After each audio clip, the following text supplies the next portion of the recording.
I installed a microwave. Oh, sick. Above a stove. No You way. ever see those? Yeah, that's hard. They're so hard. That's the most difficult thing I've ever done. almost as bad as putting in like a blender in like a sink blender. Yeah, Like because there's a bracket on the wall. Blender. It is though.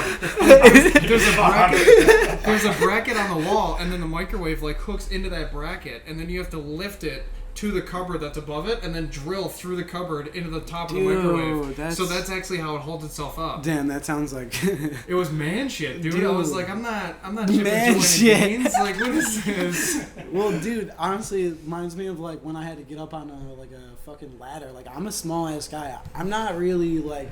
I'm not built for this. Right, I'm like standing up, like my feet are like high as fuck, and I'm like pressing the top ones up there. I'm like, this is some shit. This is how it ends. Yeah, this is how I'm gonna fall, break both my legs. I'm gonna be here by myself. I don't have one of those like old people alarms. Yeah, life alert. Right. Hell yeah. It's awesome.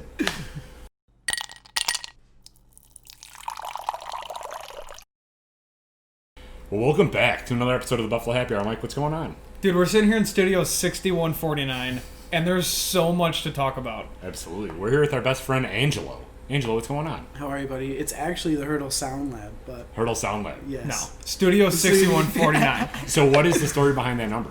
It's actually a blues reference, and that was on the original vocal booth when I started doing construction on the place. Oh, really? So, yeah. So this place was a vocal booth before, obviously? It was like a half of a vocal booth, and then when I saw it, I was like, it needs some changes. So I came in here, and I was like, hey, let's cut it in half, expand it, and build up. So it kind of creates this, kind of sound laboratory, Sure. for musicians. It's got a sweet feel. It's got the rustic on the outside, and then you go into it, and you're like, oh, this is like super legit. Hey, it's totally soundproof. Thank you. There's a nice light in the back, and then you got the microphone set up right in front, and then you got the window on the side. Hey, thank you very much. Yeah, the wood is actually like old school barn wood, so it's like super like, represents the community around us. So I think that's pretty clutch. Is there like specific dimensions to get the most out of your sound lab, or is it just whatever you feel like as long as it's soundproof? Well, obviously, when you're working in between small spaces, you have to work within your resources, right? It's just about making sure that you can create something that is overall best quality. Because you can like make something that is kind of half-assed but sounds like, Sure. you don't want to record in like a bed mattress thing.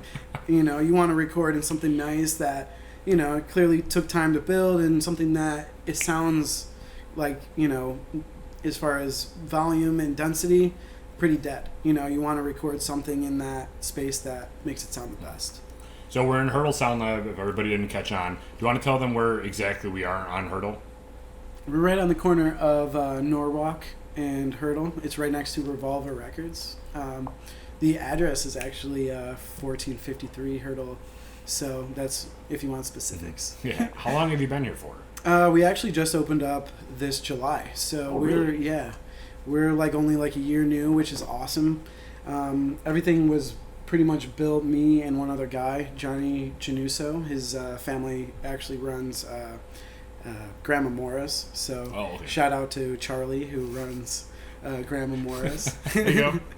Yeah, so it was really cool to get his help because working with one other guy who does construction, we were able to put our like custom touches on it, which really gave it that like rustic feel, but like kind of you don't really know what it is. It's like, what's in there, let's go check it out type of feel. So I was really excited to not only have a vocal booth in a like main traffic area, but as well as having something that I could use for myself as well as others. Sure. Yeah. So speaking on that, let's dive into your origins, which started essentially as just a love for music, right? And then it kind of blossomed into what you do and who you are now, not only like professionally, but as a person. So do you want to touch on your overall history from the start, and then give our viewers like what is going on? Back at Mohawk Place, man. Start there. Well, first, we go way back, obviously. Yeah. So we've been friends for a long time, and I guess it brings me to, born in Buffalo. I moved to LA, but obviously came back to Buffalo to, start this studio. I always grew up playing music with my dad. We played the Beatles, so I was always a huge Beatles head, and that kind of aspect of like the Beatles, and always it was like sing songs about like girls and love and peace and happiness. You go on like Ringo's Instagram, it's like peace and love, man, peace and love. It's like, like I wish I could be at that level where all I would say is just peace and love, just to have that harmony. So I think the overall process is just being able to help people get to where they want to go musically, because I came from a family of teachers, so they were always like, you need to not like be a square or anything, but you need to have this and that, and you need to have the proper structure. And I was always kind of like the guy to be like, oh, like no, like I don't want to do that, like I'm not really listening to authority, and just kind of like off on my own tangent or thinking about my own thing, but using that aspect of, hey, sitting back down and kind of keeping myself on the ground and being like, hey, these are the things that I need. So it's kind of about giving back, and like that's like my overall point is, finding someone who has talent, a lot of talent, being able to help them as far as playing shows, and not only like being a composer and writing music for like my own releases, but just to be able to pursue my passion of the love of music. So I like that. So do you want to touch on the genre of music, which I guess is kind of an extremely loaded question, but where you're kind of floating through the entire musical sphere for your music specifically? Well, if you take like a Grizz or a big gigantic or a Grizzmatic type feel with the live instrumentation and the live saxophone, and kind of smash that with like electronic vibes, and literally any great singer that I can find and I can kind of press into the track and be like, wow, like this is super fitting, we're gonna put this song out, great. It's live electronic, so you're not only recording live aspects, but you're not going to hear a lot of like wubbing in my music. You're not going to hear you're going to hear very melodic type structures that I write. Being like a composer, I like writing stuff that expands over time. Nothing that is just like repetitive and that's just like gang, gang, gang. Like I'm not going to write a 3-minute song on, money and girls and drugs and stuff. So, yeah, it's... So going back a little bit too, you said that you started writing stuff, or at least playing music with your dad. When did you then transfer that into, I want to start doing live shows for people? And like talking about your first persona, I am Angelo, like that whole phase. What got you into that, and what was that process like to start with? I wouldn't to say that it had to do a lot with like the travel. Okay. Because, when you're like by yourself doing these car rides like from Buffalo to Los Angeles and back and forth, and like you're doing everything like yourself, you realize like, all right, like it's not going to be an easy path, but as long as you stay structured, and you're gonna get there. So I think it was... Well, you drove? I've driven, to Los Angeles to Buffalo, Buffalo to Los Angeles. Why don't you fly? Honestly, I have too. I like to do the drive. But it's like I've done it, I've done that, I've taken a scooter, I've done all the things. No, all right, that's... Yeah. I mean, I would prefer to drive. You get the week, you get to explore, like... Keyword week. yeah, keyword. Yeah, you definitely want to make sure you got a good car. You got to make sure you got food, an emergency kit. You don't want to just go out. Tire. Preferably a Jeep.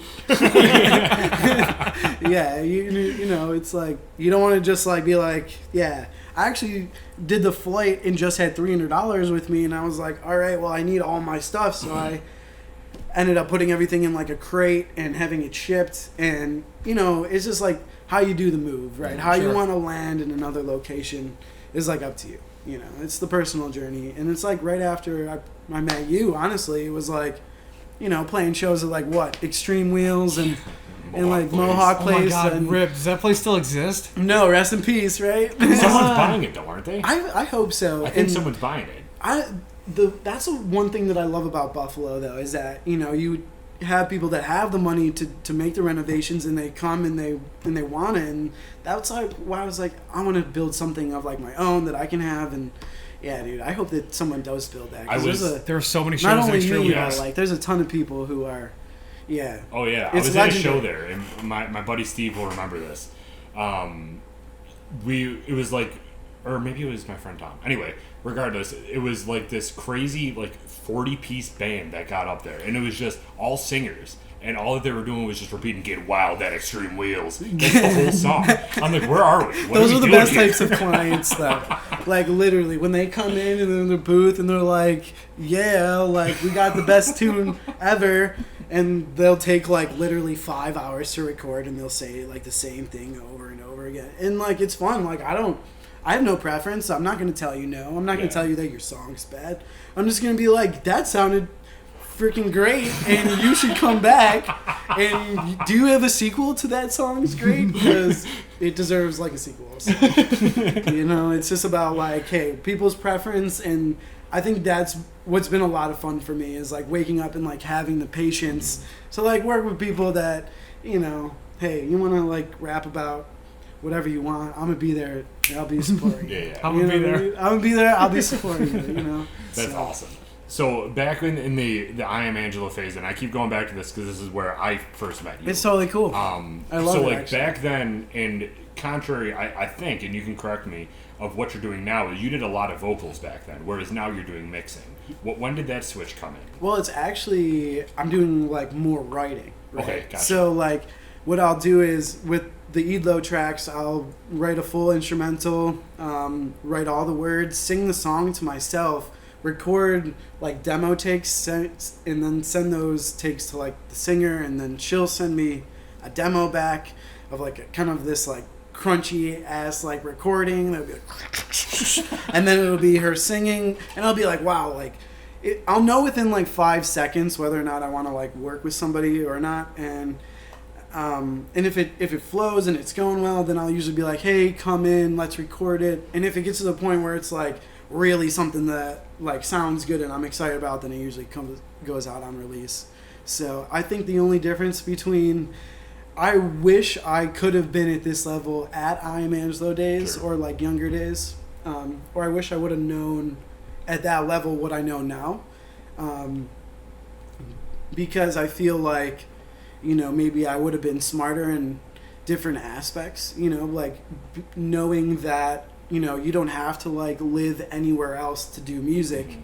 You know, a lot of people, you know, in Buffalo specifically, they feel that they need to live out of Buffalo, and I don't think that that's the case. It's a really good point, because a lot of people feel like Buffalo doesn't offer a lot, when if you grind, it offers exactly what you need. And I feel that. Yeah. And I've lived in other places, and, you know, I've talked to other people, and it's just about what you can gather. You know, it's you can sign to a label that probably won't book you for 5 or 6 months, or you can talk to someone that actually likes your music that'll give you an opening at a show that they're going to give you $200 for. Sure. You know, so it really is a niche thing, and I think it's about knowledge too. Like if you know, have a set of music that you want to make, and you have a, you know, group of people that want to come out and listen to that, doesn't matter what genre it is, as long as you have the tickets sold, you're good as gold.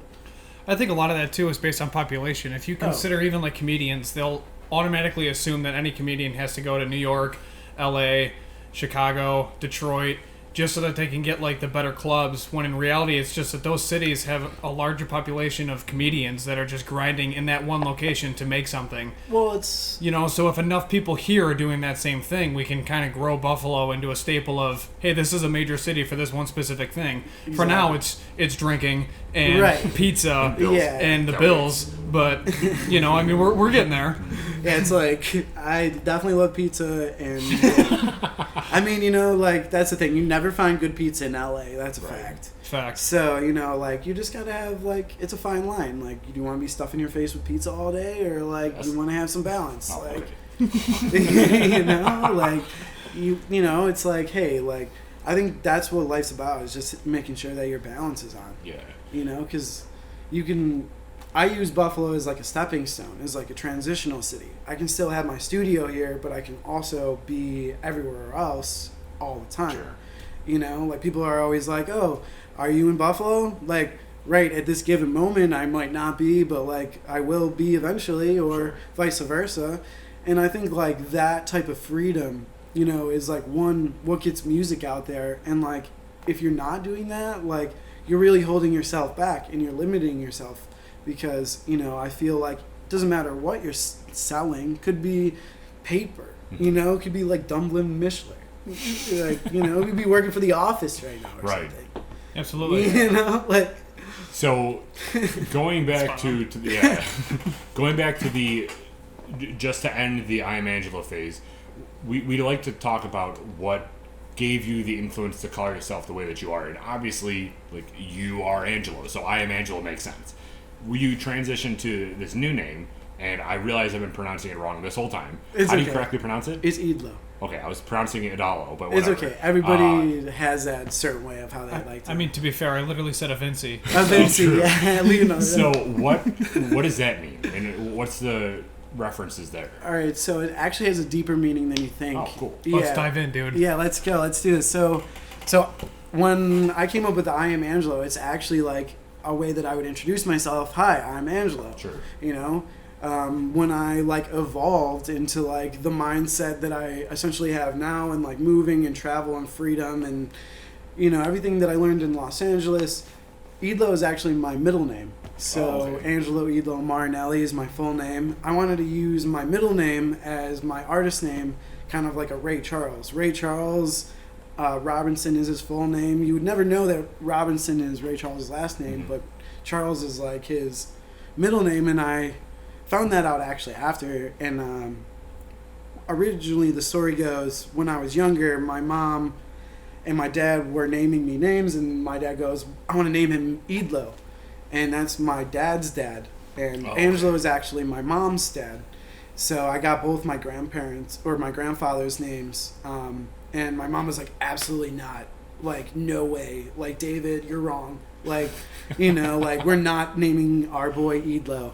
And David, you know, my dad's like, what about David? And my mom's like, no. Like, definitely not. Even worse, right? And my dad, like, being who he is, he, like, comes out, like, you know, so, you know, awesome as he is, he's like, all right, his name is Angelo Edalo Marinelli, you know, and that's how I got my name. And as a tribute to my grandfather that I never knew, Edalo, I kind of write music under that, you know, aura. Sure. So, yeah, that's my middle name as well. That's the most Italian name I've ever heard. Yeah, it's like pizza, pasta, lasagna. Like, yeah, it's, you couldn't get more, like, you could throw some, like, silverware down the stairs and, you know what I mean, so. That's awesome. So when did that transition occur to you to separate yourself from that I Am Angelo brand and to move towards this Edalo brand? Honestly, the move transition after, like, California Rush, kind of moving back and forth, and just realizing how small, you know, the United States is. Like, that you can literally get in a car and with the money that you have, just leave. Like, no problems, no questions asked. And, like, it's the people that stick with you that, like you, for example. Like, you know, you're a good dude. You know, have, you know, stuck by and always like, hey, dude, what's going on? It's about that, you know, finding those people that legitimately care and withering out the people that don't. Sure. You know, and that's what I think. It's a funny thing, because you have people that come out of the woodwork that you wouldn't necessarily, you know, but like those are the relationships that are like most cherishable. Yeah. So I think that's really cool. That's awesome. So at some point too, you decided. I love this. Yeah, he's just like he's the most motivational guy, and you talking about your motivation just kills it with him. Oh, Yeah, Because so it's I awesome. can't. I'm like speechless. 'Cause I'm like, all right, well, hold on. So like, did you make a left on the 90, or like, how did you get out? Yes. I love it, dude. Yes. Like that's what you got to do though, because that's. I mean, Well, literally. first of all, I've gotten way too many tickets. yeah. You're like set cruise control. I've gotten in way too many too much trouble already. I'm still paying it off. No.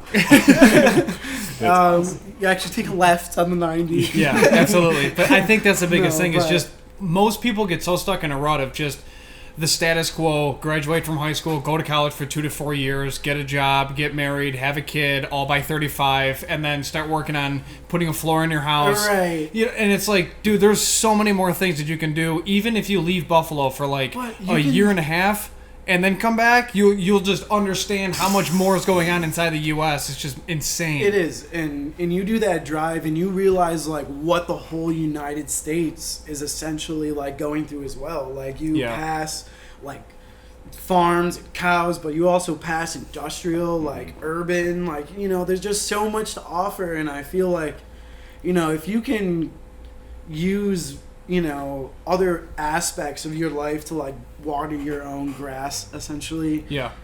Do it.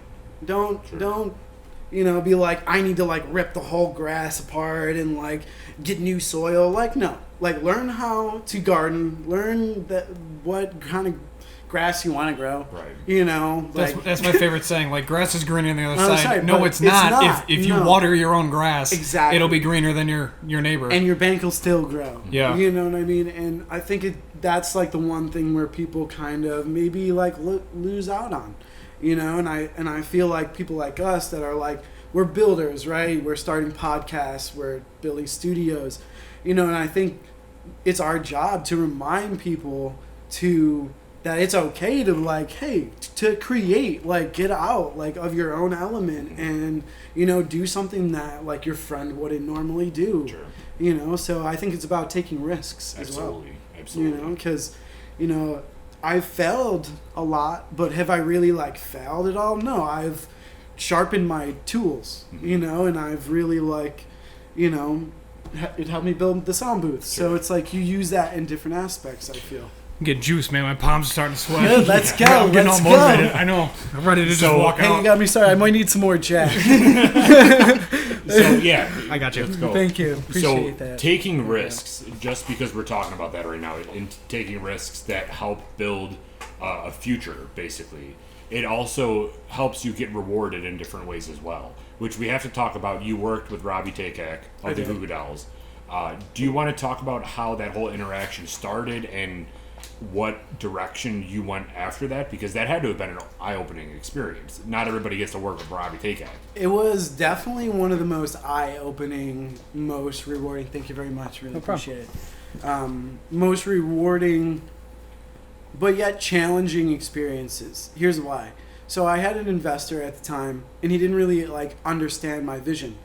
He was just like, "Yeah, I'll give you the money. Like, go and create." And like, we knocked off one song that I have in my vault of like songs, and we got to hire like Buffalo legends, and that was like, I was super young, and being able to be in GCR and have that experience, I couldn't have done it without Jay Zubricki and people that like work at the studio, and I've spent so much time there that they were like, hey, like you should, let me show this to Robbie, like let's see what he can offer. And I was super stoked. I went home, I was like, Mom, like I'm working with whoever, because when you're a little kid, you want to like prove to everybody that Absolutely. you can actually do something. Yeah, I'm still doing that. Go Right. ahead. Dude, you got more than most, my friend. So, and then my mom was like, hey, like, let's make it, let's do awesome, man. It was like, I have the best parents in the world. Like, they support me 100%. They were like, go for it,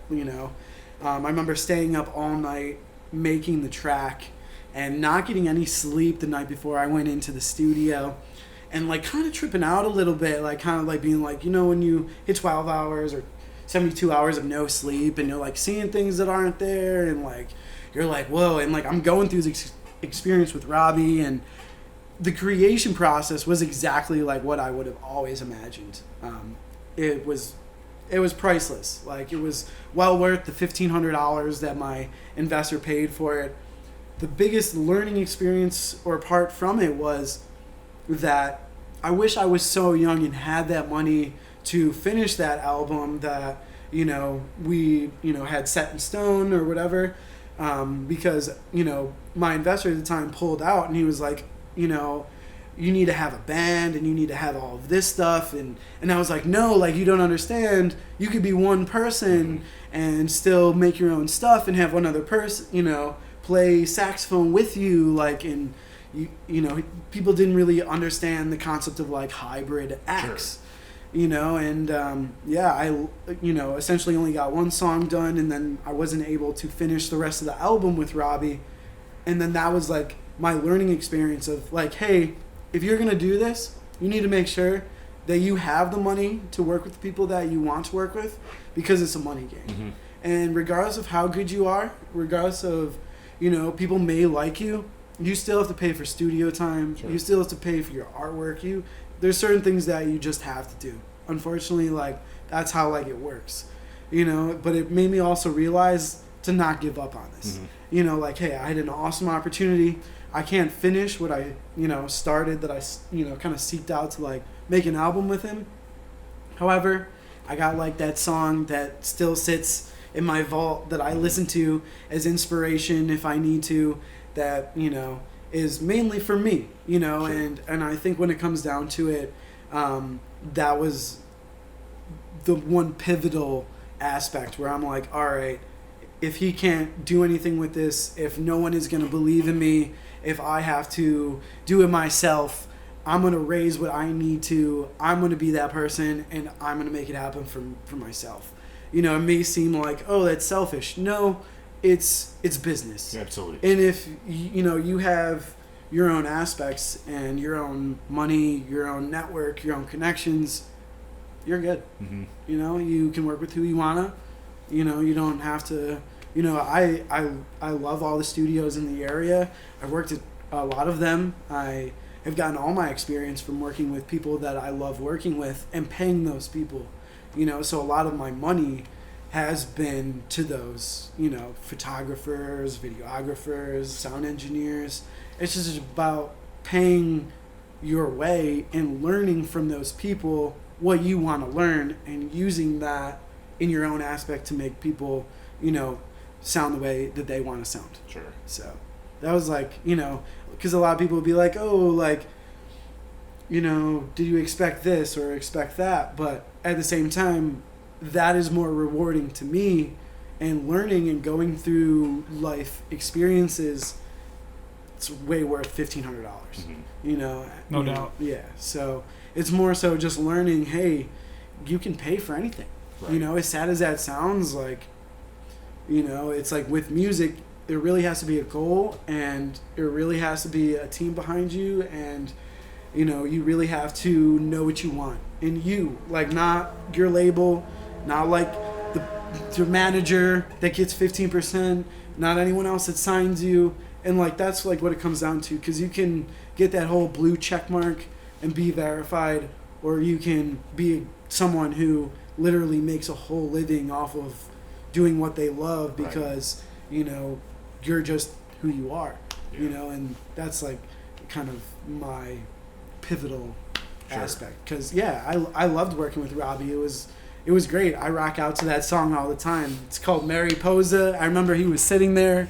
He was like, what do you want to name the song? And I was like, I don't really know, man. And he was like, Butterflies? And I was like, I don't really like that. and he was like, what about, this? And I was like, what about if you put like butterflies in Spanish?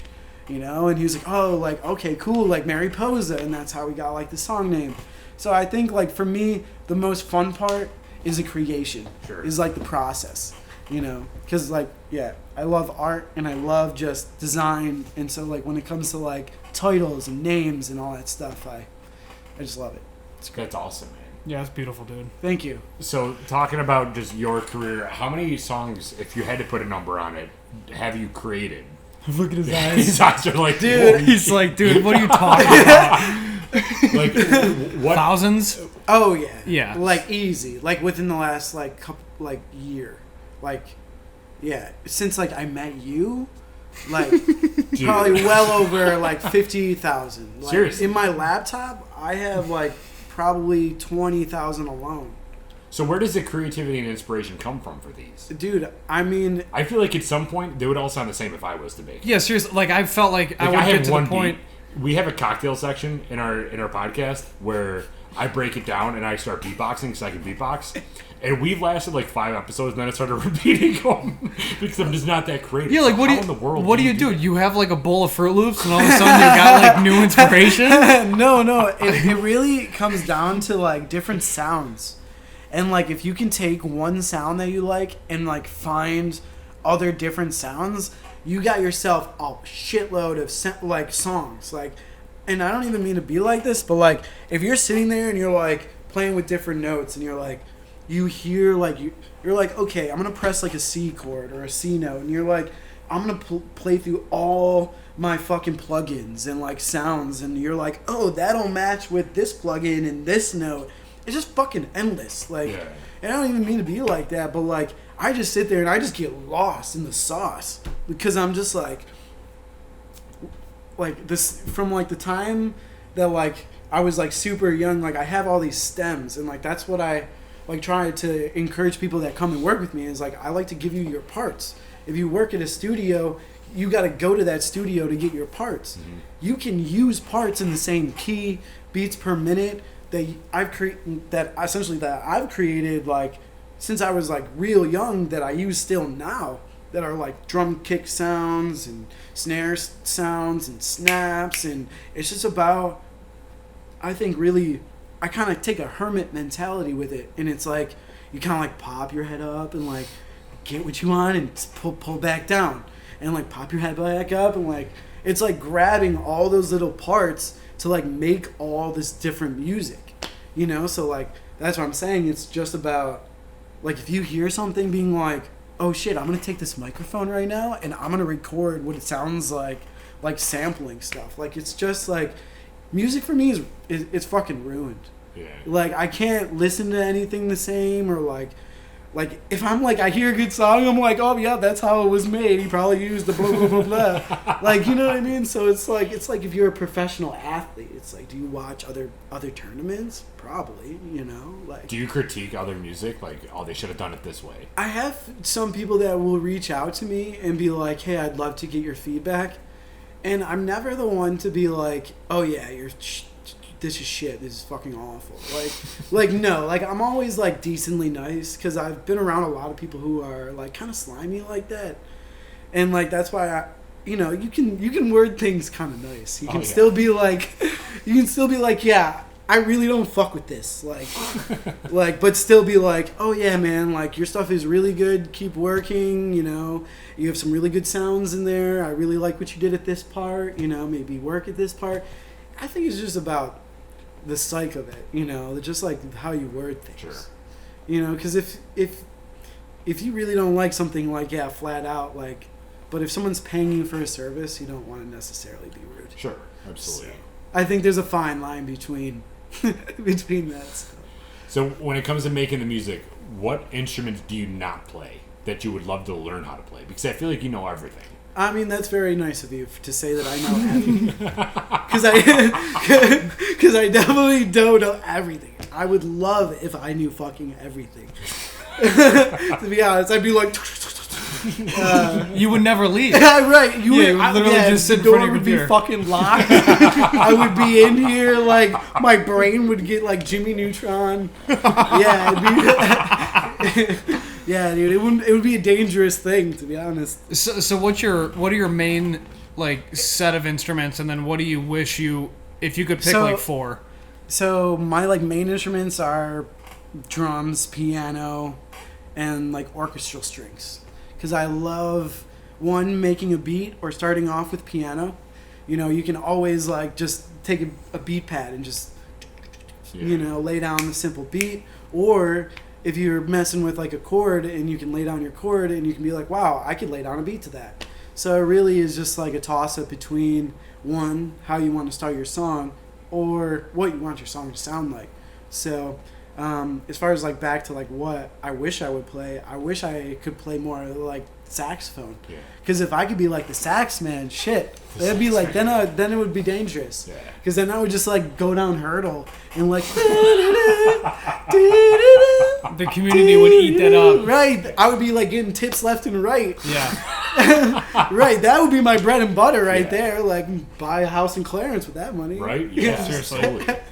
That's so sick. But I think it really comes down to like finding what you like and just like learning more of it, right? Like I love synths, so like synth sounds, like I'm a music like nerd, so I'm like Nord Electros and Roland Yamahas and just I love just Right. everything. Yeah, I'm All the totally following brands. everything you just said. Absolutely. I know all of that. Well, okay, so Yamahas are the brands. He's like, motorcycle? Is Yeah. that Yeah, Like right. R1. Right. Yeah. He's like, no, you're dumb. No. But yes. They're like literally brands. So it's So- just like Harley or Right. anything like that. So talking about the Buffalo music scene, we're obviously not in it because Dude. we're not musically talented whatsoever. Yeah, But yeah. That's what, get me. From your standpoint, do you feel like the Buffalo music scene is? Are there a lot of talented people out there that I do need a space to think record? I wouldn't be doing this if I didn't think that Buffalo needed more of it. Yeah, because I feel like you're like in a house full of roommates that like you can't like make a lot of noise, or like you're living with your parents and like they like are like, son, get a job, like, you know, so like they're like harping on you, you know, and it's like you want somewhere where you can create that you're not going to pay an arm and a leg for. You don't want to go to a studio that you're paying $60 an hour for, you know, like what? You're just messing around with ideas and like you're not going to create something final, but you're just messing around. That's why I was like, you know, I want to create a middle ground where I'm like, okay, yeah, I'm going to have to put in a lot of my own time, but it's fucking worth it. Yeah. Because you have a lot of people that come back to you, a lot of people that like need the help, and it's like, yeah, it's everything that we're based off of at the Sound Lab. Because even like the people that I've hired under me, you know, the Sound Lab offers literally help, and I wish I had that help when I was here. Sure. Because then I wouldn't have like thought that I would have had to go somewhere else. You know, it's like that mentality of, you know, oh, I need to learn from this. Yeah, it was super beneficial.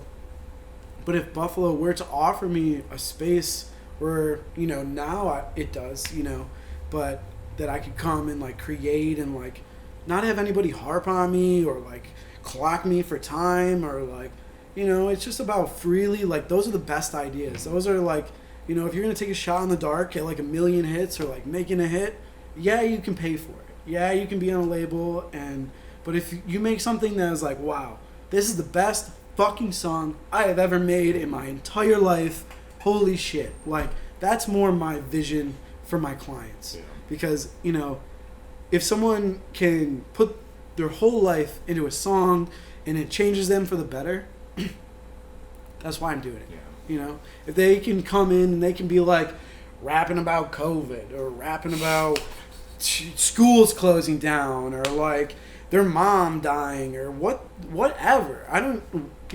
That's your life. Right. Like, preach about your life, you know? Like, it's my job to make sure that you can get that outlet. Right. You know, because a lot of people don't have that outlet. And what do? They resource to violence. Mm-hmm. They're off smacking bitches. Like, Right. I don't need to even put it like that, but they're off doing things that they're not good people. Right. Like, Yeah. you know, and it's like, if they were to have that outlet, the world would be less violent. It would be, you know, it would be more peaceful. Sure. So I was like, okay, you know, hey, come. Like, you know, like, if I need to give you a couple free hours, by all means, like, I'm going to lock your ass in here, and I'm going to let you freely create. I'm going to trust you to not take my studio or anything, Yeah. and, like, that's why I lock shit up. But, like, at the same time, like, I like to give the people that I work with freedom. If I would have had the freedom and the tools that I have now, I may have been in a different predicament then, or position or situation. But then again, at the same time, I think I have the opportunity to do what many people would love to, or whatever, you know, and I think that's why I have a lot of fun at this, because between like growing up and doing it, when you knew me, I was more so trying to figure out if I was able to make it at this type of, you know, level as far as living off of it.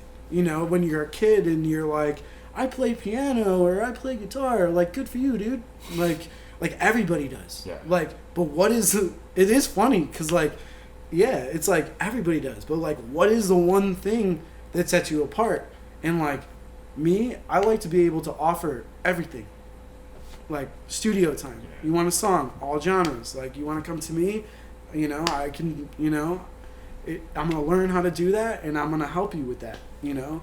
If it's booking shows or, you know, stuff like that. I just, you know, try to indulge myself with a lot of things that, you know, I love. Yeah. So that's awesome because kind of a similarity between what you do and what we're doing on a much smaller level, but we're not the people to go out and pay for promotions. Like, we want to get to a point where we are at this so regularly that people are paying attention to us and not have to pay somebody to say, throw this out on your famous platform and try to get us views. Right. Because like what you're doing and what you're talking about is, let's build from the ground up and make this sustainable because this is something we want. Because not something that we can just pay for. Exactly. Because you don't get that gratification from there. So, I mean, I love what you're doing here. He loves what you're doing here. Thank you it's very just much. this awesome platform where you can come here, use your space, and get advice from somebody that is successful doing the exact same thing that you're doing.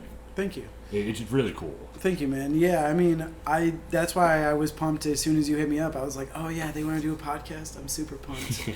Well, not only, I was like, it's kind of like a reunion, but you know, it's like one of those things where it's like, hey, it's a blast from the past. You know, if you can see someone years later and be like, hey, like, what did you learn and what did you learn? Like, those are the best types of friendships and relationships. Yeah. So how would somebody get a hold of you to do a session or to get some studio time? I'm pretty available to the public. You can knock on the door. Yeah, seriously though. Like if you see me hanging in the back, like fucking feel free. Like is that him? Oh yeah, that's him. That's a knock on the door. Let's stalk his life. Yeah. No, it really comes down to like one. I have a business number for the Hurdle Sound Lab that you can Google on Google Maps. So you can like Google Maps Hurdle Sound Lab if you're ever trying to like book a session. Contact my business line. I don't know by heart, to be honest, because I just got it. To be honest, because I had so many people hitting my personal lineup that I'm like, I can't have this. Like, so like that was like one of like the one thing, the new thing that I had to learn of like being like a business owner is like, don't necessarily put your personal number out there, even though like you can probably Google my name and get my personal number anyway. Yeah. So, but yeah, no, you can hit me up directly. Usually a lot of my clients are referrals and are friends of friends or friends of friends of friends. Mm-hmm. And but yeah, any social media DM, contact me directly and you can just book a session and it's as simple as that. You just can come in and have your instrumental and I'll give you all your parts and it's awesome because I want what you want. So if you're looking for recording or, you know, this is definitely the first podcast we've filmed in the Hurdle Sound Lab. So I was, you know, super stoked to have you guys through. Absolutely. Hell yeah. Yeah. So this is awesome. But yeah, if, you know, people are looking for sessions, it's really just personal contact. I think that's the smartest way to want to do business. And having the Sound Lab is open to the public. But like I said, you know, it's pretty exclusive. So, you know, if like I don't get your message or like, you know, you kind of have to like, you know, put yourself out there as well. You know? What is your social media, just so people can find you? Well, my music social media is Edalo Music. Okay. Could you spell it for people? people? Edalo. Which makes sense why I thought it was Edalo for a very long time. Right. and to be honest, I don't blame you. A lot of people are like pronounce like the A in it. So it's just Edalo Music, and then the Sound Lab Insta is Hurdle Sound Lab. So at Hurdle Sound Lab, which is super the same. Yeah, it's easy. Yeah, super easy. And I wanted to just create something that was that simple. Yeah. So, final question, or if we have more, but like, what is the next step for you? Like, what do you hope to either expand to, or like, what is your next target that you want to hit? My next target would definitely be releasing a lot of just great music. Just as far as like making hits, you know, like there's difference between making songs that sit in your computer, but there are also songs that you love as well that also do well for like the singer that you feature. So, you know, if I can within the next 6 to 12 months hit 1 million, that's kind of where my focus or goal is at. You know, my goal 6 months ago was to build a sound lab or just my own personal studio, and now that we're at the light of the end of the tunnel for this, it's just about now taking a little bit of a breather and taking a step back and seeing what I really want to do and moving forward and, you know, expanding sound labs to different cities, and really just touring nationwide.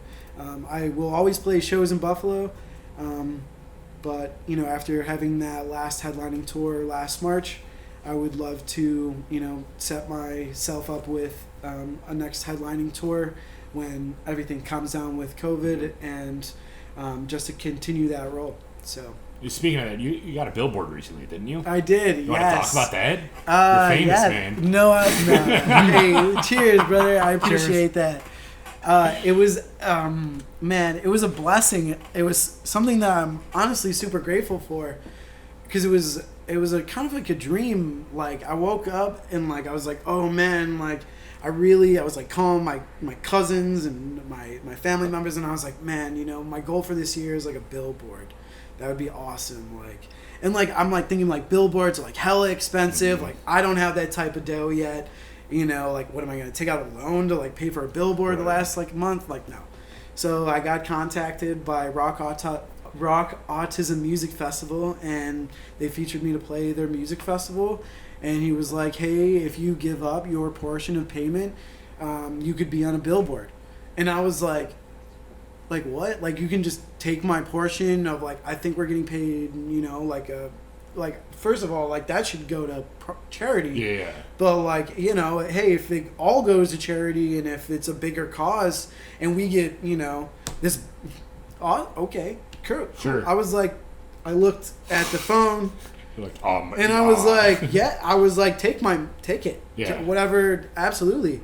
And I remember it just being on Chippewa in Delaware, right next to Delaware North, and getting a call and being like, hey, from Max Moscato, being like, hey, dude, come down, come check it out.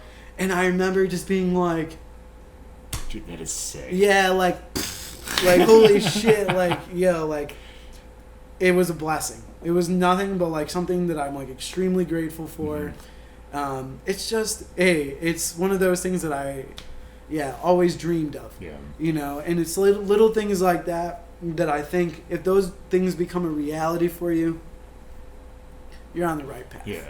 You know, you got to follow your heart, you got to follow your gut, you know, but if you're, you know, seeing that life rewards you in ways that is meant for you, then it is. Yeah. You know. So what was that Rock Autism event? And is this going to be a thing going forward, or was that a one-time thing? No, well, to be honest, I've like played Rock Autism festivals for like the last like couple years. Oh, really? Yeah, and I'm all for like playing for charity and playing for events and, you know, giving up your portion of the money. Like, I mean, they only like pay you like spoiler alert, like they only pay you like $100 or $200 anyway to like play these things.